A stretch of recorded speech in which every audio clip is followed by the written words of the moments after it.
गौरव तिवारी एक ऐसा शख्स जो जिंदा रहते हुए मरने की पहेलियां सुलझाता रहा और खुद ही मरकर एक अनसुलझी पहेली बन गया है। जिंदगी से ज्यादा वो मौत का सच जानना चाहता था। मौत के बाद की सच्चाई पता लगाना चाहता था। मुर्दों को ढूंढना उसका शौक था, लेकिन मुर्दों से बात करना उसका पेशा था। अनजान और अदृश्य लोगों की पहेली बुझाना उसका पेशा था। और आज जब उसी की मौत एक पहेली बनकर रह गई है, क्या गौरव तिवारी ने खुदकुशी करी? क्या गौरव तिवारी का कत्ल किया गया? क्या गौरव का काम उसकी मौत की वजह बना? क्या गौरव के अदृश्य मेहमान ही उसके दुश्मन बन बैठे? क्या गौरव पर नेगेटिव सोच हावी हो गई थी? क्या मौत से पहले गौरव को इसका एहसास हो चुका था कि उसकी मृत्यु या उसकी मौत जल्द ही होने वाली है? 32 साल का नौजवान गौरव तिवारी अमेरिका से प्रोफेशनल पायलट की तैयारी बीच में छोड़कर हिंदुस्तान वापस लौटकर आया और यहाँ आकर उसने इंडियन पैरानॉर्मल सोसाइटी का गठन किया और लग गया जिंदगी के बाद का सच जानने। ऐसा क्या हुआ था गौरव तिवारी के साथ जो उन्हें पैरानॉर्मल एक्टिविटीज को जानने की बहुत ज्यादा क्यूरियोसिटी हुई? गौरव का जन्म 2 सितंबर 1984 में हुआ था। वो अमेरिका के फ्लोरिडा शहर में गए थे एविएशन सीखने के लिए।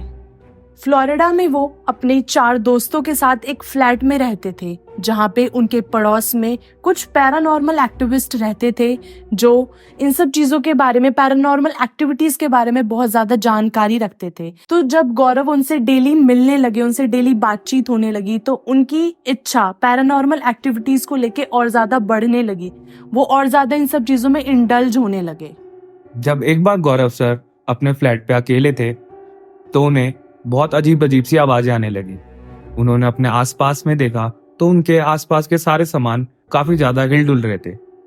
अगले दिन उन्होंने अपने आस पड़ोस में जब पता लगाया कि इसके पीछे का क्या रीजन था, तो उन्हें पता चला उस फ्लैट में एक छोटी बच्ची की आत्मा रहती है। जिसके बाद गौरव सर का इंटरेस्ट काफी ज्यादा जागा इस फील्ड के अंदर। फिर गौरव सर ने इसके ऊपर काफी ज्यादा रिसर्च करी, इसके बारे में पढ़ाई करी।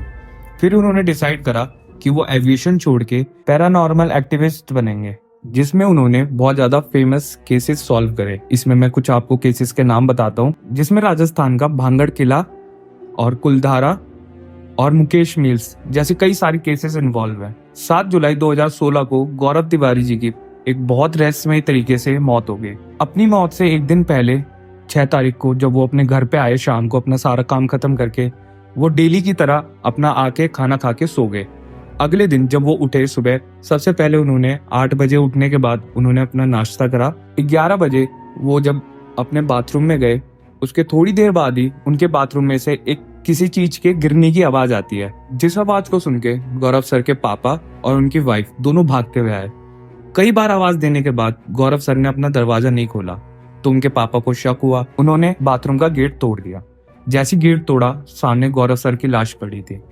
तो इस पूरी स्टोरी में से 2 थ्योरी निकल के आती है, जिसमें एक दिल्ली पुलिस की स्टोरी है और जिसमें एक उनकी वाइफ और उनकी टीम की स्टोरी है। तो दिल्ली पुलिस का कहना यह है कि गौरव सर की मरने की वजह सुसाइड थी, जिसमें वो अपने फाइनेंशियल क्राइसिस से गुजर रहे थे उस टाइम पे, क्योंकि उस टाइम पे उनको काम ज्यादा नहीं मिल पा रहा था, शायद ये वजह थी। और दूसरी थ्योरी ये कहती है कि जो गौरव सर की वाइफ और उनकी जो टीम थी, उनका ये कहना था कि गौरव सर ऐसा किसी भी क्राइसिस से नहीं गुजर रहे थे, बल्कि उनके पास बहुत ज्यादा काम था उस टाइम पे। और उनका ये भी कहना था कि उनको एक मेल आया था जिसमें उनकी एक फोटो एक बड़े मैगजीन के कवर फोटो पे लगने वाली है। तो क्या वजह हो सकती है उनकी सुसाइड की? यह आज तक ना दिल्ली पुलिस ढूंढ पाई है, ना उनकी टीम ढूंढ पाई है। ये मौत बहुत ही रहस्यमयी है जो गौरव सर के साथ ही दफन हो गई है। जब इनके होने के सबूत ही इतने कम हैं, तो हम भूत प्रेतों से डरते क्यों हैं? एक आत्मा मरने के बाद भी आत्मा ही रहती है। प्रेत आत्माएं कोई जादू या जंतु नहीं है कि वो हमारी किस्मत के साथ खिलवाड़ कर सके। Prithviraj symmetry and the lady in white. Prithviraj symmetry Delhi में एक कब्रिस्तान है जो आज़ादी से भी कई साल पहले से यहाँ पे है। बेन फर्नांडिस कई सालों से यहाँ पे केयर टेकर और इंचार्ज रहे हैं। ये कब्रिस्तान खान मार्केट के पास शाहजहां रोड पे स्थित है और इसकी कहानी वहाँ के लोगों में काफी चर्चित है। इसी में एक आदमी बताता है जब वो अपने काम से घर लौट रहा था तो उसे सिमेट्री कब्रिस्तान के पास एक औरत व्हाइट गाउन और व्हाइट हैट पे मुंह छुपाए वहाँ खड़ी थी। वो औरत उसे लगातार देखी जा रही थी। इसी पे उसने अपनी गाड़ी रोकी और मदद करने की चाही। जैसे ही उसने अपनी गाड़ी घुमाई वो औरत वहां से गायब हो चुकी थी। इन सब के बाद वहां के केयर टेकर फर्नांडिस ने आईपीएस के साथ कांटेक्ट करा ताकि इस बात की सच्चाई जान पाए। फर्नांडिस ने गौरव सर को बताया कि सिमेट्री के आसपास कई तरह की आवाजें आना और वहां पे कई अबनॉर्मल एक्टिविटी होना ये आम बात है। इस कब्रिस्तान में कई आत्माएं, इस कब्रिस्तान में कई बॉडी 1940 से पहले दफन हुई गई हैं। इस वजह से कई आत्माओं का होना महसूस होता है। इससे पहले उन्होंने किसी भी औरत को सफेद कपड़े पहने यहाँ पे नहीं देखा। 9 अक्टूबर 2012 को गौरव अपनी टीम के साथ उस कब्रिस्तान पहुंचे। जब गौरव सर अपनी टीम के साथ वहाँ इन्वेस्टिगेशन करने लगे तो उन्होंने सारी ईवी मशीन्स और सारे गैजेट्स वहाँ पे लगा दिए। फिर उसी के बाद तुरंत ही बहुत तेज हवा चलने लगी। फिर गौरव सर ने पूछा कि ये कोई इंडिकेशन है।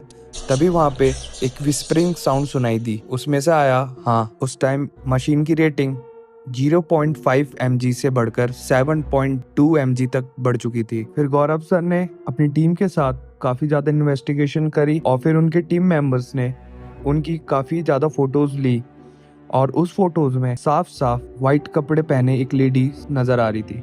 फिर गौरव सर अपनी टीम के साथ काफी पिक्चर्स इकट्ठा करी।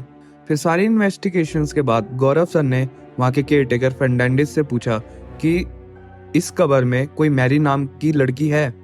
तो फिर फर्नांडिस ने बताया यहाँ पे कई लाशें 1940 से पहले की दफन हुई गई है। तो उसमें एक मैरी नाम की लड़की थी जिसे ब्रिटिशर्स ने मार दिया था। फिर गौरव सर ने जब अपने ईवीएफ मशीन को ऑन करा तो उसमें साफ मैरी की आवाज सुनाई दी। फिर वहां पे फर्नांडिस ने बताया कि मैरी ब्रिटिशर्स के हाथों मारी गई थी, जिसकी वजह से वो इस कब्र के अंदर अपने आप को अकेला और दफन महसूस करती है। इसी वजह से वो लोगों को कई बार दिखाई दी गई है। उसका इंटेंशन किसी को नुकसान पहुंचाने का नहीं है, वो सिर्फ अपनी बेबसी लोगों को दिखाना चाहती है। तो यहीं पर गौरव सर ने एक केस सॉल्व कर दिया। हम सबको नहीं पता अभी गौरव सर कहाँ है, किस दुनिया में, लेकिन हम सब दिल से चाहते हैं कि वो जहाँ भी रहे शांति से रहे हमेशा, क्योंकि उन्होंने अपनी पूरी जिंदगी में लोगों की मदद ही करी है। उन्होंने बहुत सारे लोगों की ऐसी मदद करी है जहाँ पे लोग जाने से डरते थे, उन्होंने उस चीज को एक्सपोज करके लोगों के सामने रखा है।